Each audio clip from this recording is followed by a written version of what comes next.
Price the Lord, hallelujah. आज रविवार आणि आज या रविवारच्या सभेसाठी आपण एकत्र येऊ शकत नाही, परंतु आज आपण आपापल्या घरी प्रार्थना करणार आहोत। स्तुती, आराधना, साक्ष, दानार्पण आणि वचन तुम्हाला हे वचन पाहता यावं यासाठी आम्ही हा व्हिडिओ बनवत आहे। तुम्ही सर्वजण हे व्हिडिओ पाहतात, सबस्क्राईब करत आहात, याबद्दल प्रभू येशूच्या नावाला धन्यवाद। विशेष करून आज या संदेशाच्या अगोदर आपण प्रार्थना करूया। प्रभू येशू, मी तुझ्या नावाला धन्यवाद देतो, मान आणि महिमा देतो। प्रभू दैव, आज जे वचन आम्ही पाहणार आहे, या वचनाच्या द्वारे प्रत्येकाच्या अंतःकरणाशी तू बोल। तुझा आत्मा त्यांच्या जीवनामध्ये काम करून दे, तुझ्या आत्म्याचं सामर्थ्य त्यांच्या जीवनामध्ये येऊन दे आणि प्रभू दैव त्यांना तुझ्यामध्ये उंच करून दे। प्रभू, मी तुझ्या नावाला मान, महिमा, गौरव देतो। ह्या वेळेस ऐकणाऱ्या प्रत्येकाचे अंतःकरण आणि आत्मिक डोळे उघड, कान उघड पवित्र परमेश्वरा, आणि त्यांना हे वचन समजून दे। येशूच्या नावात मागतो, आमेन।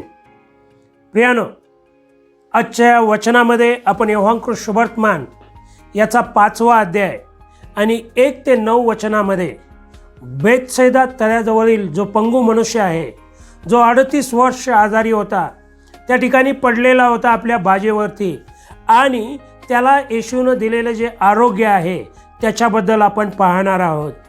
विशेष करून हा मनुष्य 38 वर्ष त्या ठिकाणी वाट पाहत होता आपल्या आरोग्याची, कारण त्या ठिकाणी एक तळं होतं आणि देवदूत येत असे आणि ते पाणी हलवत असे। जो व्यक्ती पहिल्यांदा त्या पाण्यामध्ये जायचा तर त्या व्यक्तीला आरोग्य मिळायचं, आणि हा व्यक्ती जेव्हा पाणी आले तेव्हा हा जाण्या अगोदरच दुसरा कोणीतरी जायचा, म्हणून हा 38 वर्ष त्या ठिकाणी पडून होता। तो आपल्या आरोग्याची वाट पाहत होता। मी तुम्हाला वचन वाचून दाखवणार आहे की योहानकृत सुवर्तमान 5वा अध्याय आणि 6 पासून ते 9 पर्यंत येशूने त्याला पडलेले पाहिले आणि त्याला तसे पडून आता बराच काळ लोटला आहे हे ओळखून त्याला म्हटले, तुला बरे होण्याची इच्छा आहे काय? त्या दुखणेकऱ्याने त्याला उत्तर दिले, महाराज, पाणी उसळते तेव्हा मला तळ्यात सोडावयास माझ्याजवळ कोणी माणूस नाही। मी जातो न जातो तोच दुसरा कोणीतरी माझ्या आधी उतरतो।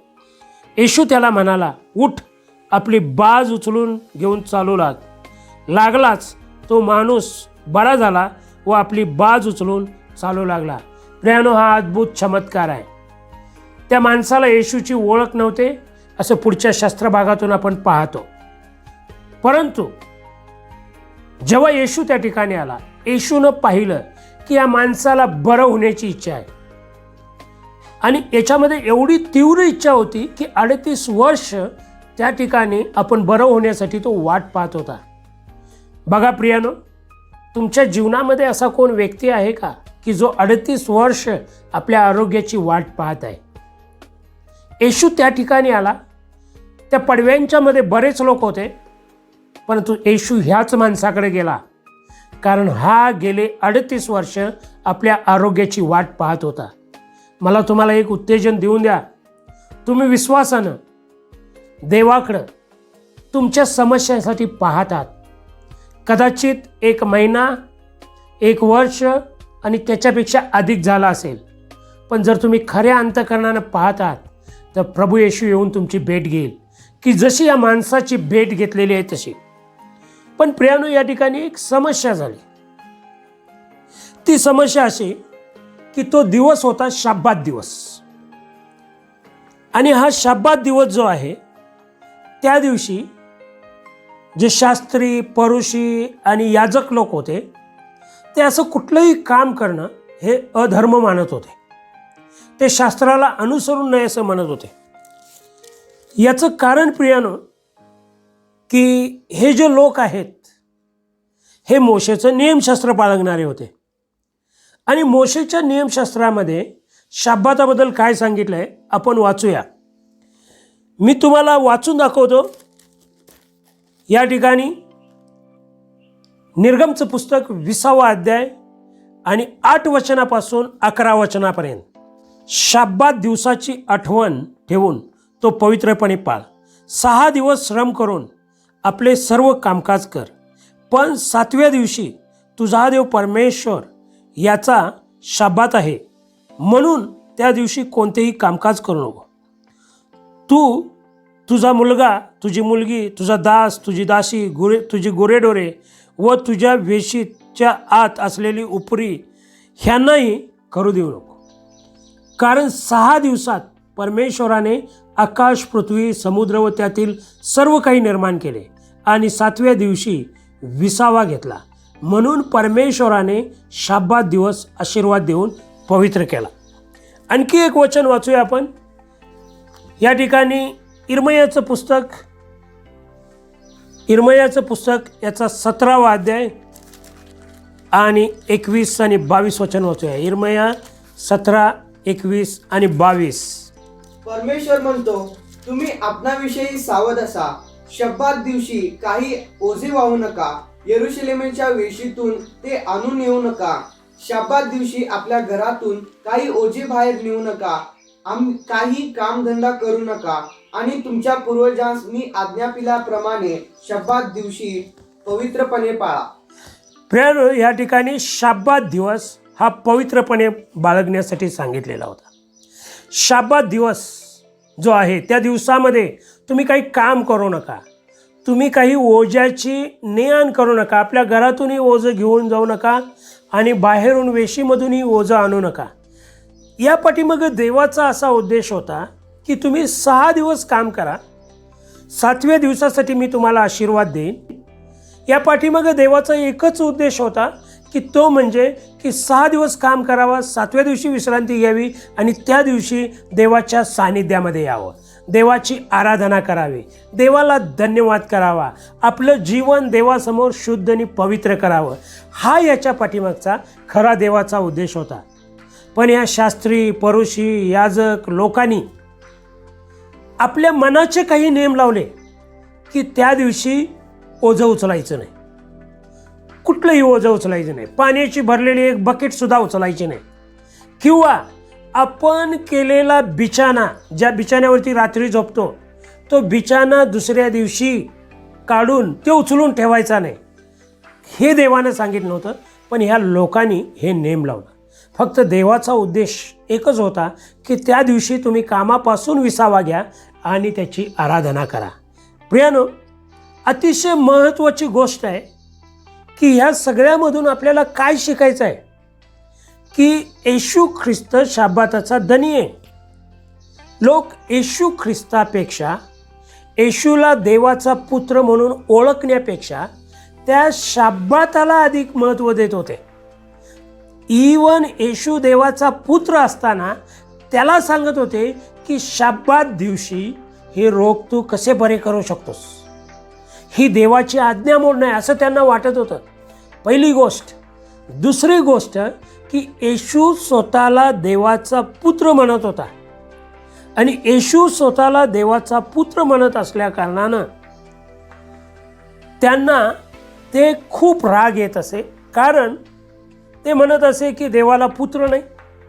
ते म्हणत असे की देवाचा पुत्र कसा असू शकतो, हा तर सुतारच आहे, हा तर मनुष्य आहे, हा तर आमच्या समोर जन्मलेला आहे, त्याचे भाऊ बहीण आमच्यामध्ये आहेत आणि हा देवाचा पुत्र कसा असणार. परंतु प्रियानो, परमेश्वराचं वचन सांगतंय की होय, तो देवाचा पुत्र आहे, तो देवाचा पुत्र आहे. कारण बघा, पेत्रानं मत्तेकृत सुवर्तमान 16 अध्यायामध्ये 16 वचनामध्ये येशूला ओळखलं की त्याला सांगितलं आपण जीवन देवाचे पुत्र आहात. आणि येशू ख्रिस्त पेत्राला म्हणतो, शिमोन बायरोना, धन्य तुझी, तुला हे रक्त व मांस यांनी प्रगट केलं नाही, तर माझ्या स्वर्गातील पित्यानं तुला प्रगट केलेलं आहे. प्रियानो, बायबल आम्हाला सांगते की तो देवाचा पुत्र आहे. आम्ही जर बघितलं योहानकृत सुवर्तमान 1 अध्याय 18व्या वचनामध्ये, देवाला कधी कुणी पाहिलं नाही, पण जो त्याच्या उराशी असतो त्यानं त्याला पाहिलं आणि प्रगट केलं. होय प्रियानो, की येशू ख्रिस्त हा देवाचा पुत्र आहे. आणखी एक वचन सांगते, देवाने जगावर एवढी प्रीती केली की त्यानं आपला एकुलता एक पुत्र दिला, यासाठी की जो कोणी त्याच्यावर विश्वास ठेवतो त्याचा नाश होऊ नये, तर त्याला सार्वकालिक जीवन प्राप्त व्हावे. देवाने आपला एकुलता एक पुत्र दिला. याचा अर्थ की येशू ख्रिस्त हा देवाचा पुत्र आहे. परंतु येशू ख्रिस्त हा देवाचा पुत्र आहे, तो स्वतः देव आहे, हे यहुदी लोक मानण्यासाठी तयार नव्हते.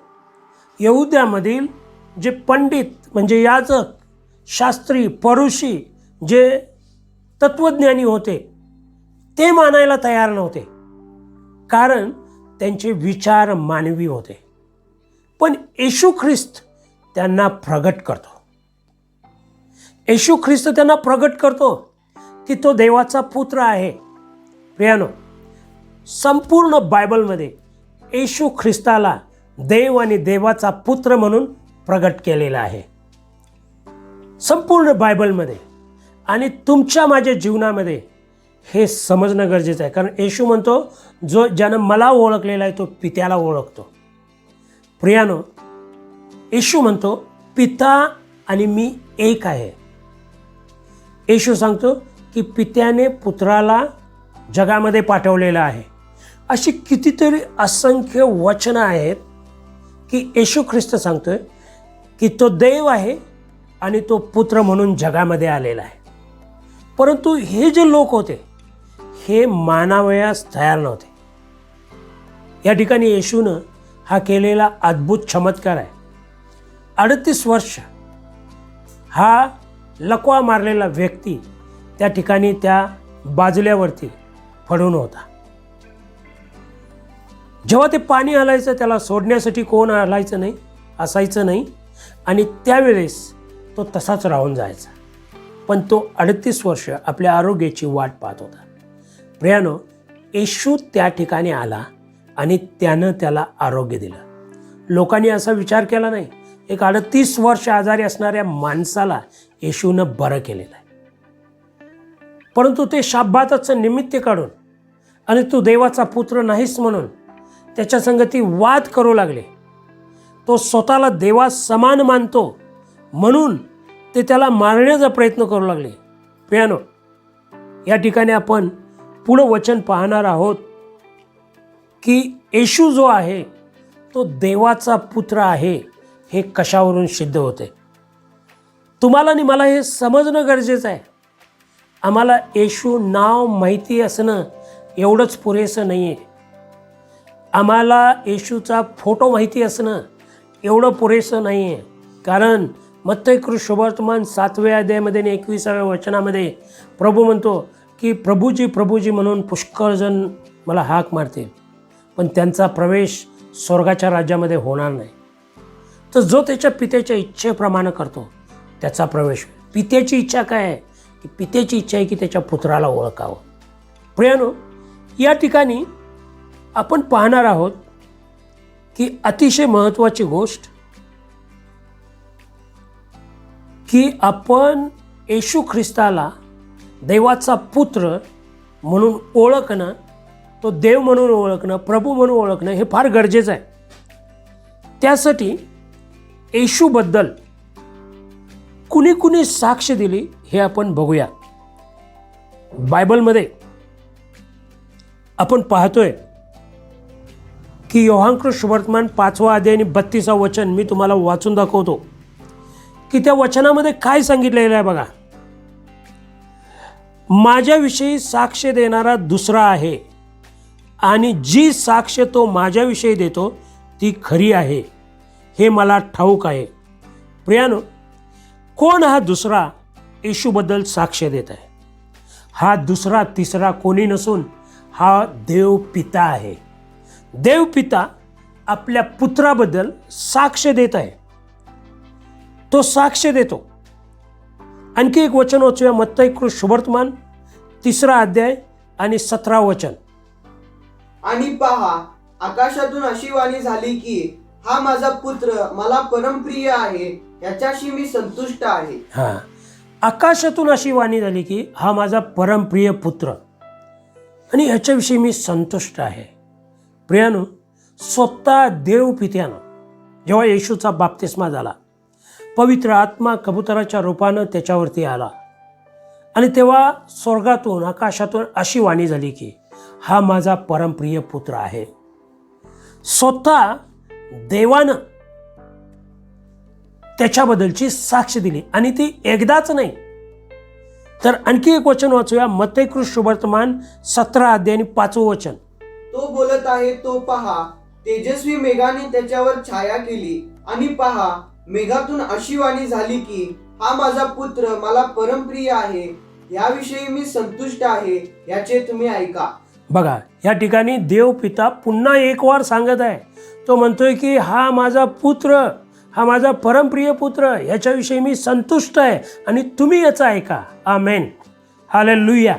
प्रियानो, ह्या जगामध्ये आम्ही कुणाची आज्ञा मानली पाहिजे? जो या सृष्टीचा निर्माण करता परमेश्वर पिता, तो स्वतः सांगत आहे की येशू ख्रिस्त हा माझा पुत्र आहे. प्रियानो, आम्ही या ठिकाणी ही देवाची साक्ष येशूबद्दलची ऐकतो. देवानं स्वतः येशूबद्दल साक्ष दिलेली आहे की तो देवाचा पुत्र आहे. आमेन, हालेलुया. कारण जे देवामध्ये दैवत्व आहे तेच दैवत्व येशू ख्रिस्तामध्ये सुद्धा आहे. प्रियानो, दैवत्वाच्या एका गुणाचं मला तुम्हाला उदाहरण सांगू द्या. देव हा सर्वव्यापी आहे. सर्वव्यापी याचा अर्थ की सर्व ठिकाणी हजर असणारा. आज मी या ठिकाणी जर त्याची प्रार्थना करतो तर तो माझ्या संगती आहे.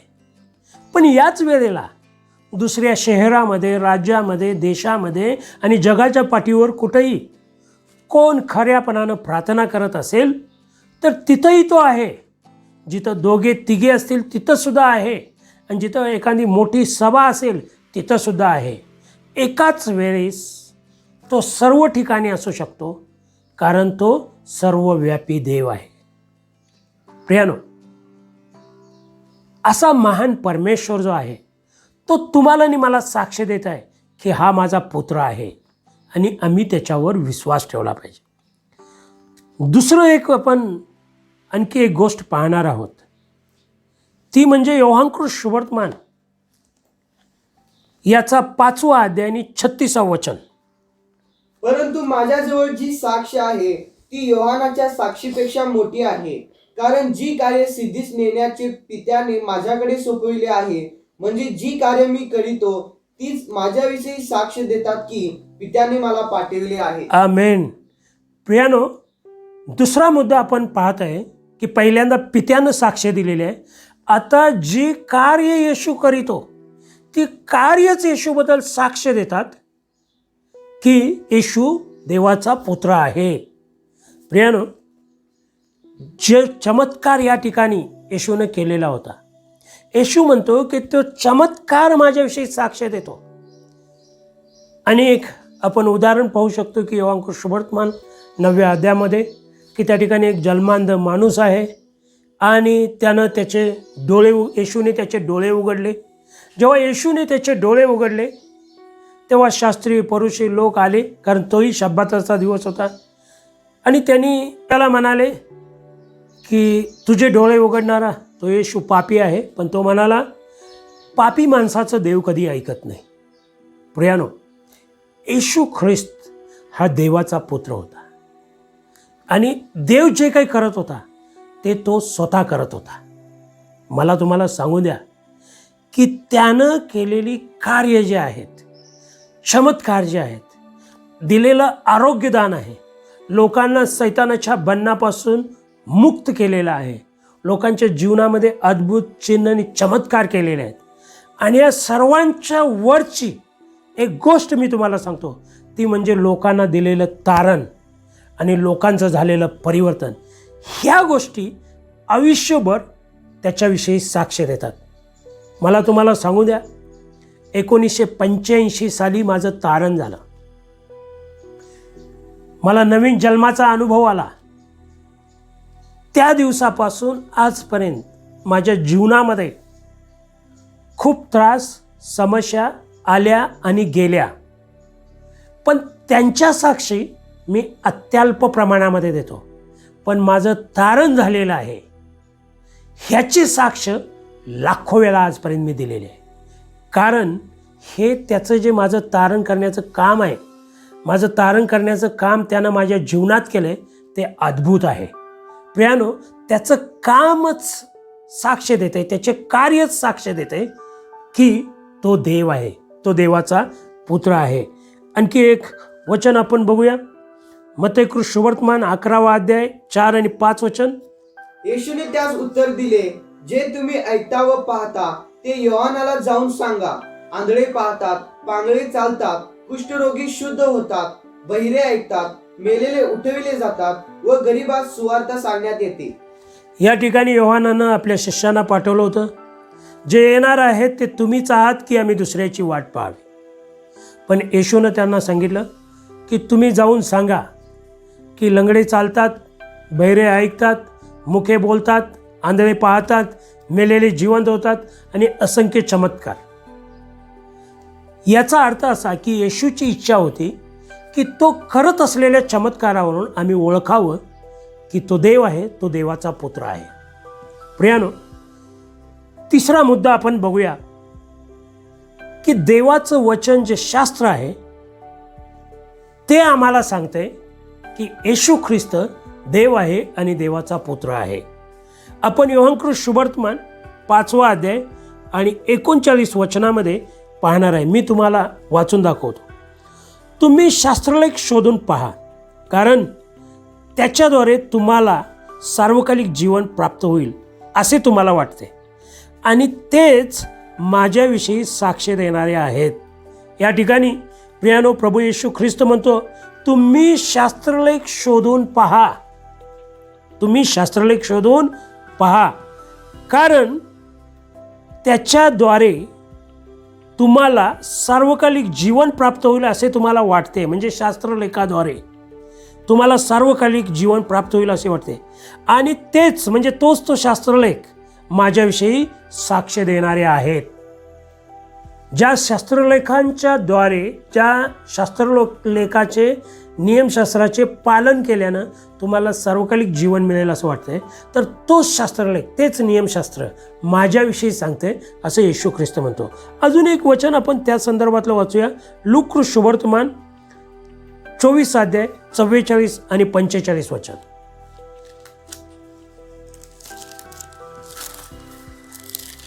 मग तो त्यांना म्हणाला, मी तुमच्याबरोबर असताना तुम्हाला सांगितलेली माझी वचने हीच आहेत की मोशेचे नियमशास्त्र, संदेष्टे व स्तोत्रे ह्यात माझ्याविषयी जे लिहिले आहे ते सर्व परिपूर्ण होणे अवश्य आहे.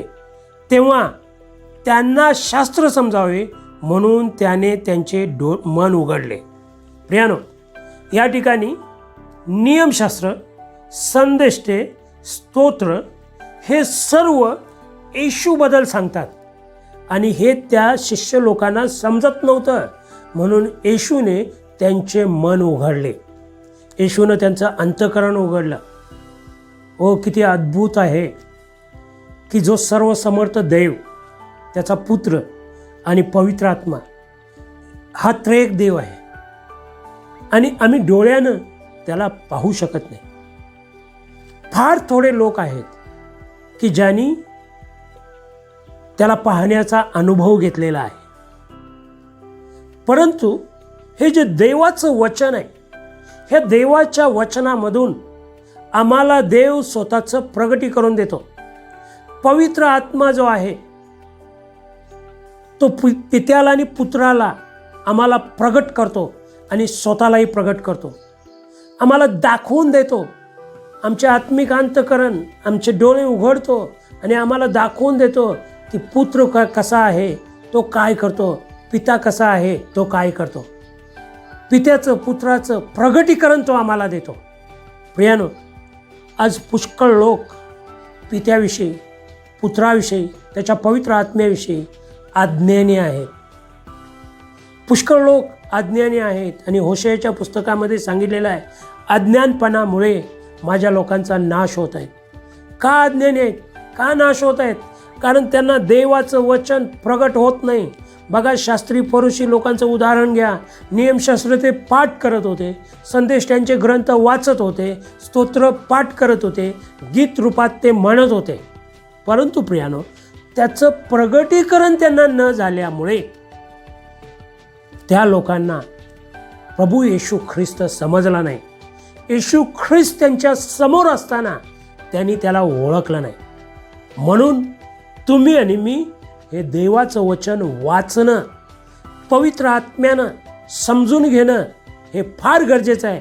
कारण पवित्र आत्म्याच्या शिवाय हे वचन प्रियानो तुम्हाला आणि मला समजणार नाही. म्हणून तुम्ही आणि मी देवाचं वचन वाचणं गरजेचं आहे. देवाचं वचन वाचणं याचा अर्थ असा की देवाचं जीवन वाचल्यासारखं आहे.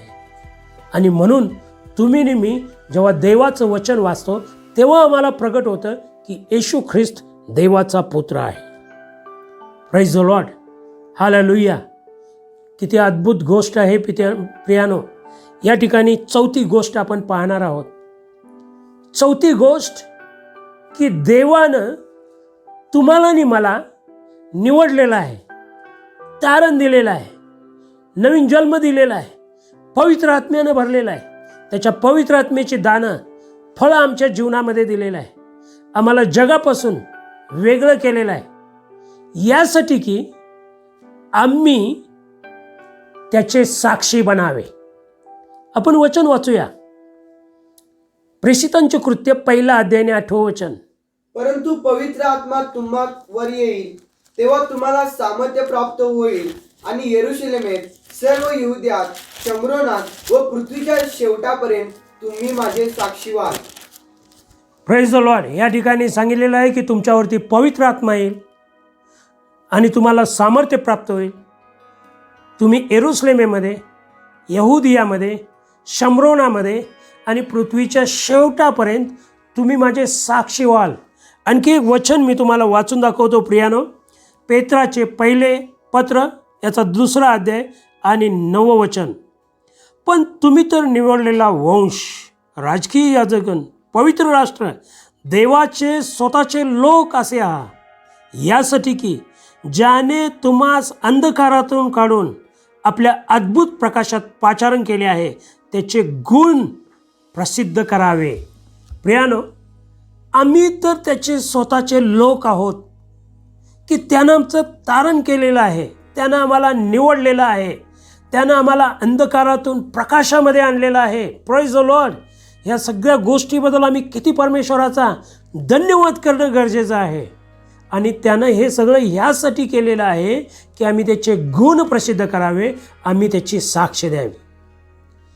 मला तुम्हाला सांगू द्या, चालतं बोलतं असं आपण शुभवर्तमान आहोत. बायबलमध्ये 66 पुस्तकं आहेत. उत्पत्तीच्या पुस्तकापासून प्रगटीकरणाच्या पुस्तकापर्यंत आणि विशेष करून जे 4 शुभवर्तमान आहेत, मत्तई, मार्क, लूक आणि योहान, ही शुभवर्तमानं आणि हे सर्व शास्त्र येशूबद्दल सांगत आहे. पण त्याच्या पुढचं जे जिवंत शास्त्र आहे ते तुम्ही आणि मी आहे. तुम्ही आणि मी आहे यासाठी की आम्ही आमच्या साक्षीच्या द्वारे, आम्ही आमच्या जीवनाच्या द्वारे प्रभू येशू ख्रिस्त देव आहे, तो जीवन बदलणारा आहे, तो आरोग्य देणारा आहे, तो आम्हाला आशीर्वाद देणारा आहे, त्याचा आम्ही अनुभव घेतलेला आहे. आणि हे आम्ही लोकांना सांगावं यासाठी परमेश्वराचे आम्ही साक्षी आहोत. प्रियानो, कदाचित लोक बायबल वाचणार नाहीत, कारण जे अविश्वासू आहेत, ज्यांना बायबलविषयी माहिती नाही किंवा जे वाचत नाहीत, त्यांच्याविषयी काही येशूवर विश्वास करणारे लोक आहेत. गडबडीत 1 अध्याय, अर्धा अध्याय, 1 वचन वाचतात, पण त्यांना याच्यातून देवाचा पुत्र प्रभू येशू ख्रिस्त, त्याचं प्रभुत्व, त्याचं दैवत्व काही समजत नाही. आणि अनेक वर्ष जरी ते येशूवर विश्वास ठेवणारे असले तरी पण ते त्या संदर्भात अज्ञानी असतात. परंतु जे तुम्ही आणि मी चालतं बोलतं त्याचं शुभवर्तमान आहे, साक्ष देणारे आहोत. आम्ही मात्र सर्व ठिकाणी जिथं जिथं आम्ही जातो तिथं आम्ही त्याची साक्ष देतो. आम्ही त्याचे साक्षी आहोत. आम्ही सिद्ध करतो, जाहीर करतो की तो देवाचा पुत्र आहे, तो आमचा तारणारा आहे, तो आमचा आरोग्यदाता आहे. प्रियानो, विशेष करून हे वचन आज तुमच्यासाठी आशीर्वादाचं होऊन दे. येशू ख्रिस्त देवाचा पुत्र आहे, तो देव आहे, तो प्रभू आहे, हे सिद्ध करण्याचं एक प्रभावी, एक ओरल म्हणजे तोंडानं सांगण्याचं, आणि दुसरी गोष्ट की दृष्टीपथातलं म्हणजे डोळ्यानं दिसणारं असं जे साधन आहे ते तुम्ही आणि मी आहे. आम्ही एखाद्या व्हिडिओप्रमाणे तोंडानं बोलू शकतो आणि कृतीनं सांगू शकतो. प्रियानो, हे जिवंत शुभवर्तमान येशू ख्रिस्ताबद्दल सदैव सदैव सांगू शकतं, बोलू शकतं जिथं जाईल तिथं की येशू ख्रिस्त देव आहे, देवाचा पुत्र आहे, आमचा तारणारा आहे आणि तो आमचा मुक्तिदाता आहे. देव करो या वचनाच्या द्वारे तुम्हाला आशीर्वाद करो. पण हे वचन बंद करण्याच्या अगोदर मी तुमच्यासाठी प्रार्थना करू इच्छितो. पवित्र परमेश्वर, आम्ही प्रार्थना करतो ख्रिस्त येशूच्या नावामध्ये. देवा, ह्या पृथ्वीच्या प्रारंभापासून ते आजपर्यंत तुझ्या पुत्राविषयी, तुझ्या दैवत्वाविषयी खूप लोक साशंकतेमध्ये आहेत. काही लोक वचन वाचतात पण त्यांना समजत नाही. काही लोकांची तुझी ओळख नाही म्हणून त्यांना समजत नाही.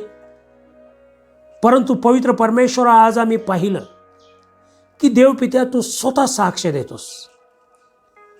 येशूनं केलेली कार्य साक्ष देतात, त्याचं वचन साक्ष देते, आणि शेवटी आम्ही जे जीवन शुभवर्तमान आहोत ते आमच्याद्वारे साक्ष जाते. लाईव्ह टेस्टिमनी, लाईव्ह ब्रॉडकास्टिंग आम्ही आहोत. पवित्र परमेश्वर, मी प्रार्थना करतो देवा, आमच्या मंडळीतील प्रत्येक व्यक्तीला देवा तू असंच बनव. पवित्र परमेश्वरा, तू त्यांच्याशी बोल, तू त्यांना तयार कर, त्यांचं जीवन तयार कर, आणि देवा तू त्यांना असं बनव. आणि ते तुझ्यासाठी या शहरामध्ये, ह्या शहराच्या अवतीभोवतीच्या गावांच्यामध्ये, तालुक्यांच्यामध्ये, राज्यामध्ये, देशामध्ये पवित्र परमेश्वरा तुझे साक्षी आणि तुझं गुण प्रदर्शित करणारे असे बनावेत. यासाठी मदत कर, यासाठी की पुष्कळाने तुला ओळखावं की तू जीवन देवाचा पुत्र आहेस. येशूच्या नावात मागतो, आमेन.